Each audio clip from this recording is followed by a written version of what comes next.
Dünyanın en iyi manzara görebileceğiniz tren rotası olarak biliniyor. Bu trense diğerleri neydi? Oksijeni almak harika. Abi çok güzel ya. Bütün köyleri, Alplerdeki bütün dağları birbirine bağlamışlar. 3000 kilometreden fazla tren ağı var bu küçücük ülkede. Şu manzaraya bak. Sadece rezervasyon ücretine 26 İsviçre frangı ödedim. Hazırsanız başlıyoruz.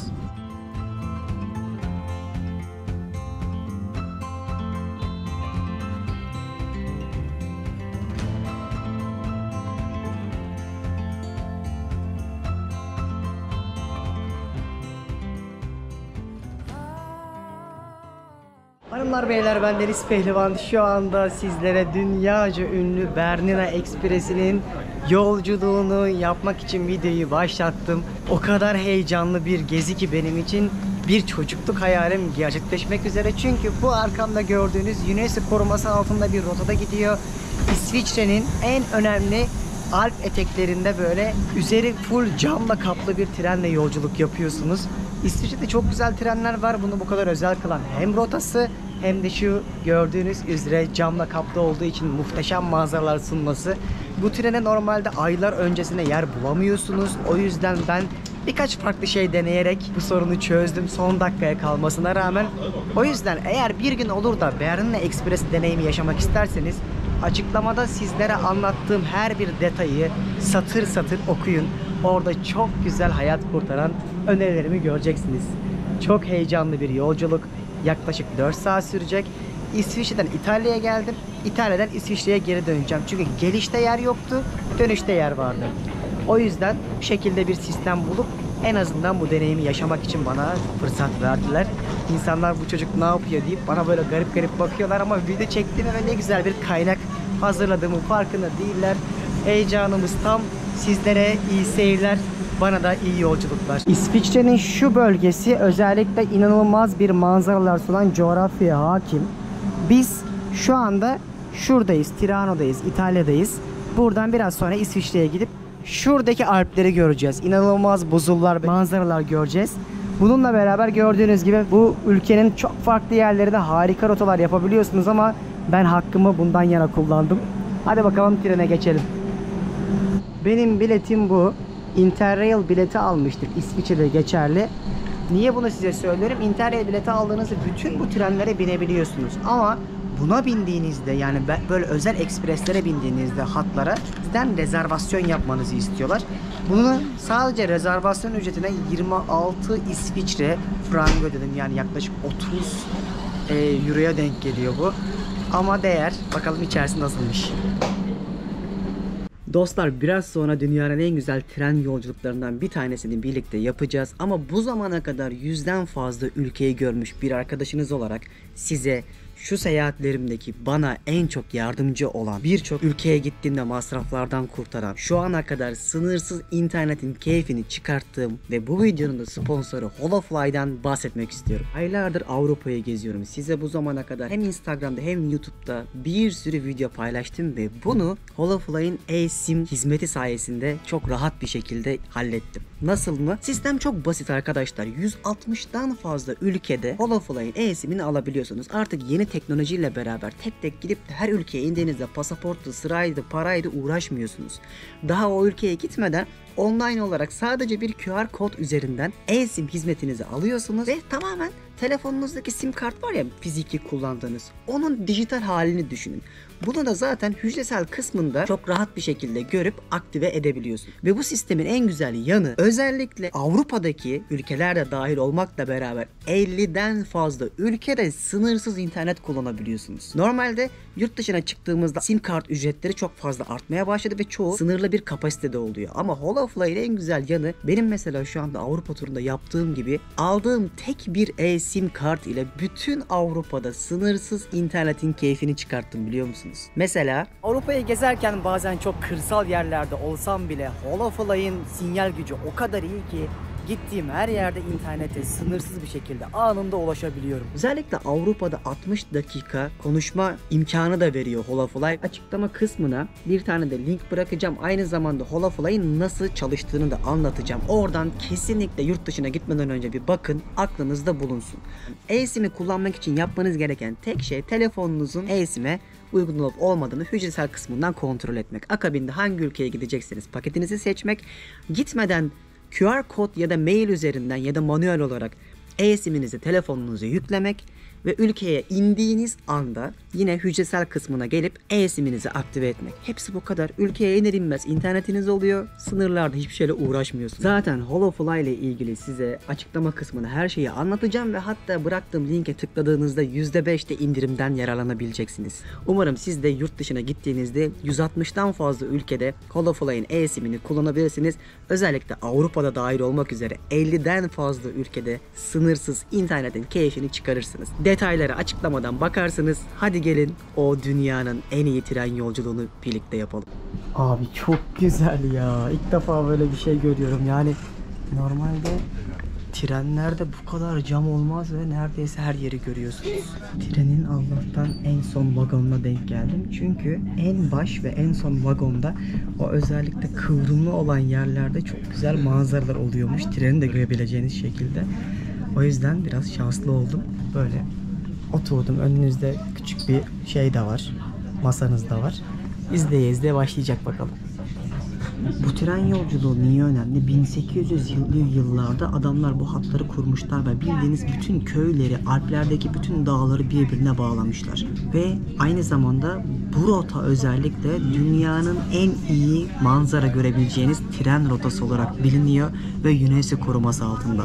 Rota ise şu şekilde: İtalya'nın Tirano kentinden İsviçre'nin Chur, C-H-U-R diye yazılıyor. Bu rota arasında yapılıyor ve isterseniz ara duraklarda inip binebiliyorsunuz ama bu eksprese değil.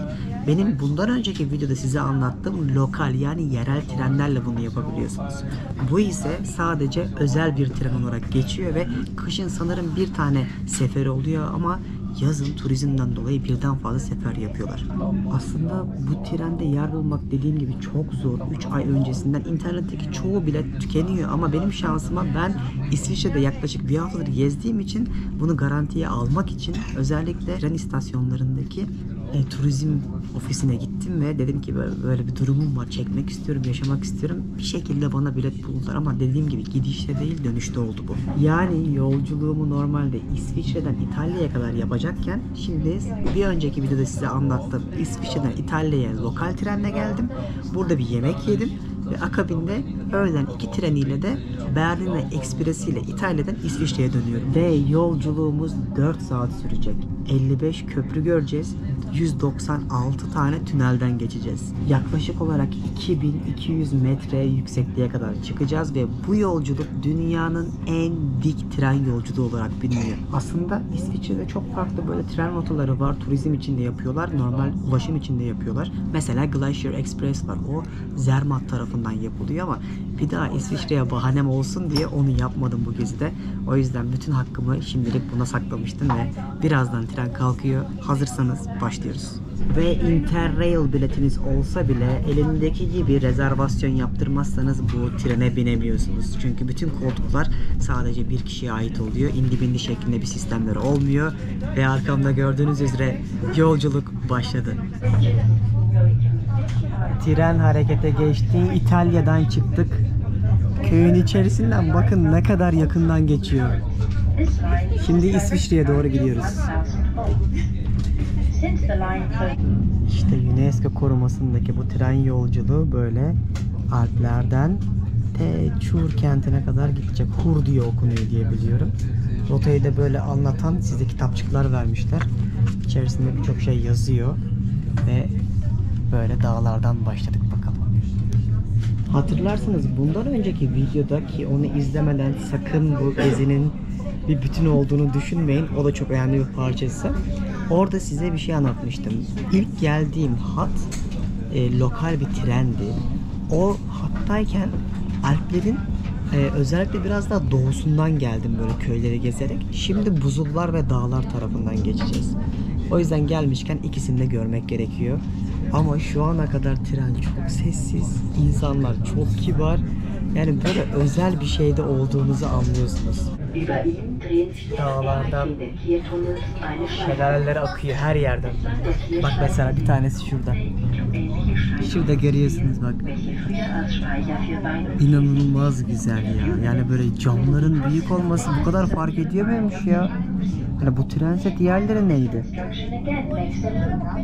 Az önce artık İtalya'dan çıktık. İsviçre tarafına geçtik ve geçer geçmez bakın göller karşıladı. Ve arka planda sürekli bu yolculukla ilgili bilgi veriyorlar. 2000 küsür metreye kadar çıkacağız.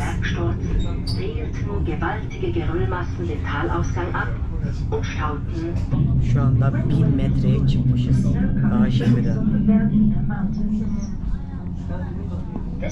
Bir tarafta göller, bir tarafta ormanlar var.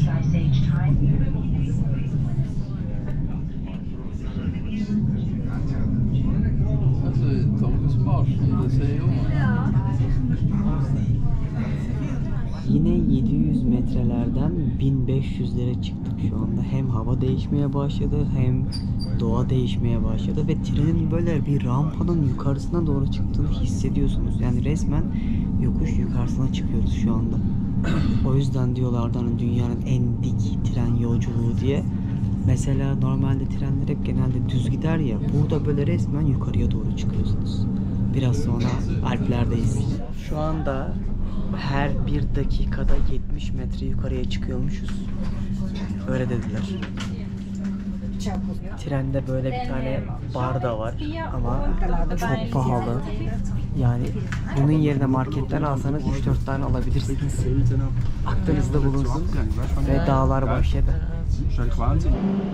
Bu trenlerde tek nefes alabileceğiniz yer vagonların arasındaki boşluk kısımları ve buradan oksijeni almak harika. Şimdi tıngır mıngır gidiyoruz. Yani saatte 30-40 kilometreyle anca gidiyorsunuz ve 3-4 saat sürüyor zaten bu yolculuk. Dağın tepesine artık çıkmak üzereyiz. Buralarda yaşıyor insanlar. Şuralarda hep köyler, evler var.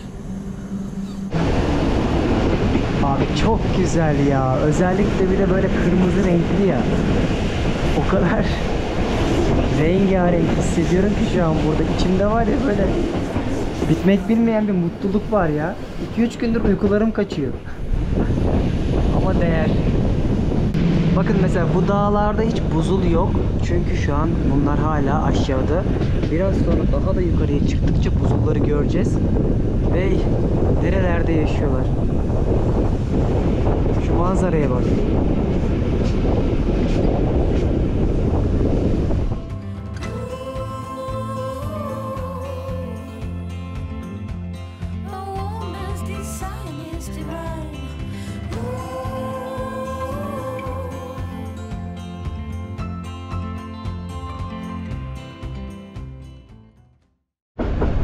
Yaylaların her bir noktasında insanlar var. İnsanlar görüyorsunuz köpeklerini almışlar, dolaşıyorlar, trekking yapıyorlar, kamp yapıyorlar, doğayı çok seviyorlar.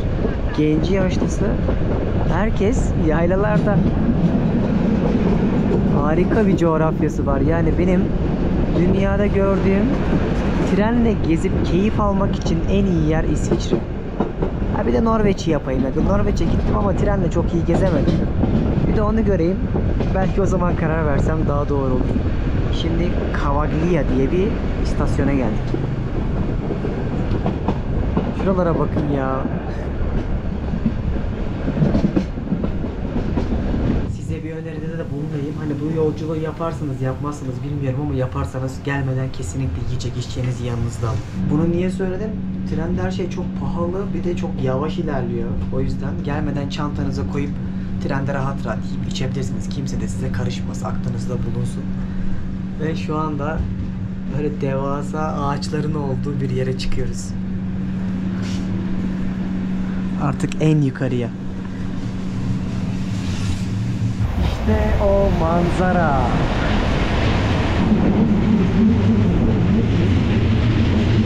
Abi çok yukarıya çıkıyor. O kadar hissediyorsun ki yani eğimi. nasıl yaptınız bunu yıllar önce ya? 1800'lü yıllarda yapmış adamlar bu yolları.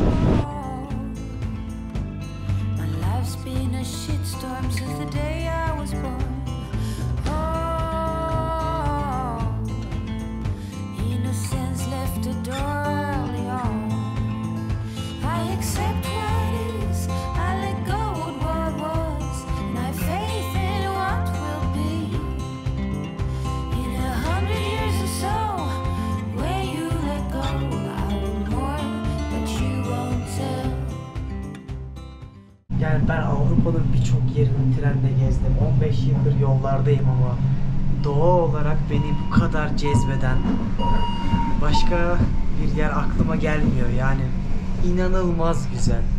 Her yer dağ, her yer buzul, göl ve hiçbir şey yok. Şimdi en güzel yerine geldik. Buzulların olduğu yere, her yer buzul. Her yerden nehir akıyor. Her yerde bisiklete biniyorlar. İnsan olmayan orman bırakmamışlar ama bunun tamamını yürüyüş ve spor için yapıyorlar. Bisiklete biniyorlar, trekking yapıyorlar. Yani bu kadar çok doğanın içinde dolaşan insan ben görmedim ki günlerden şu an hafta içi. Şimdi bir durağa geldik. Burada inmek isteyenler inecek. Çok sistemli her şey ya. 10 numara. Gezinin yaklaşık 2 saatlik kısmı bitti. 2 saat daha var. Aslında şöyle bir tepe düşünün. Biz böyle yukarısına kadar çıktık. Şimdi arkasından inişe geçiyoruz. Ve bundan sonra daha çok böyle yol aşağıya doğru gidecek. Hatta bak hızlanmaya başladı bile. Bakalım şimdi neler göreceğiz.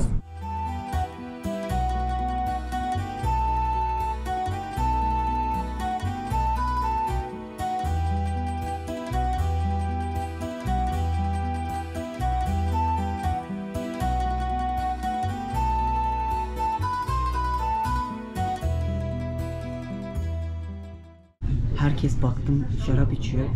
Menüyü kontrol edeyim dedim. Fiyatları şöyle gayet yani 12 franka falan bir güzel bir şarap veriyorlarmış. Böyle bir yolculuktaysam hiç acımam. Oldukça güzel bir şarapmış bu arada. Bütün dağların altından gidiyoruz. Bütün. Yani hiç yol yok. Sadece vadilerden ilerleyip dağları delip tünellerden geçip bir arka tarafa geçiyoruz.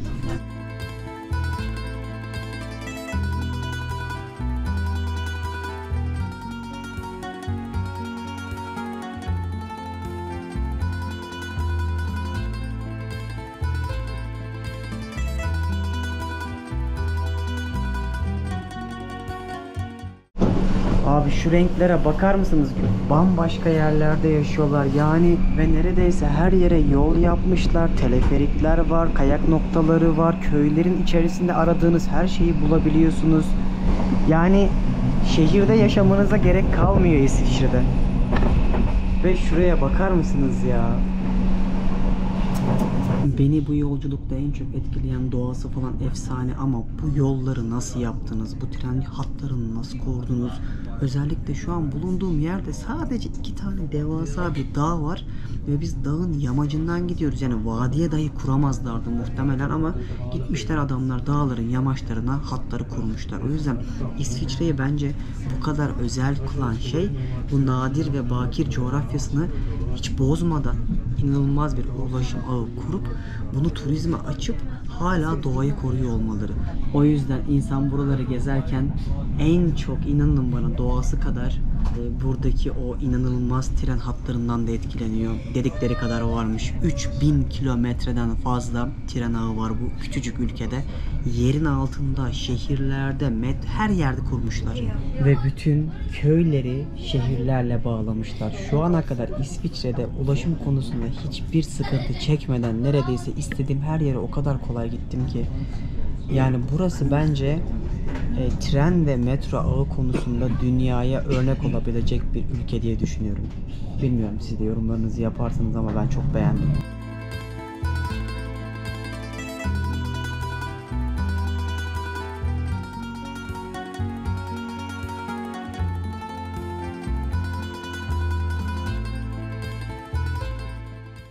Artık yavaş yavaş en sona doğru yaklaşıyoruz. Son yarım saat kaldı. Zaten aşağıya indiğimizden beri birçok dağı falan gördük. Ama buzullar pek yoktu çünkü yaz ayında olduğumuz için çok fazla kalmamış. Hani olur da siz buraya gelirseniz bence sanırım ilkbahar ayı daha güzel bir dönem olabilir. Çünkü o zaman buzulları daha net görebilirsiniz ama yine de dağlar ve manzara olağanüstüydü. Yolculukta seyrimiz böyle 30-40 kilometreyken artık sona yaklaşırken oldukça hızlı bir şekilde Çur kentine dönmeye başladık ve ben bu yolculuğu çok beğendim ama dediğim gibi bir daha yapıyor olsaydım ilkbaharda falan yapardım. Daha böyle çünkü hava ve buzullar daha güzel görünebilirdi. Gerçeğe söyleyeyim, bundan önceki videolarda hatırlarsınız Lauterbrunnen bölgesine götürmüştüm ben sizi. Orada tırmandığımız buzulların görüntüsü buradan daha iyiydi. Çünkü burada buzulları birazcık görüyorsunuz. Buranın olayı daha çok dağ ve doğa. Aklınızda bulunsun. Eğer amacınız buzul görmekse bu Zermatt tarafları var. O taraftan yapmak daha mantıklı olabilirdi. Ben daha önceden Lauterbrunnen'de gördüğüm için hakkımı bu tarafta kullanmadım. Çünkü buradaki amacım doğa görmekti. Böyle keyifli bir yolculuk oldu. Artık sonuna geldik. Kasabaya dönüyoruz.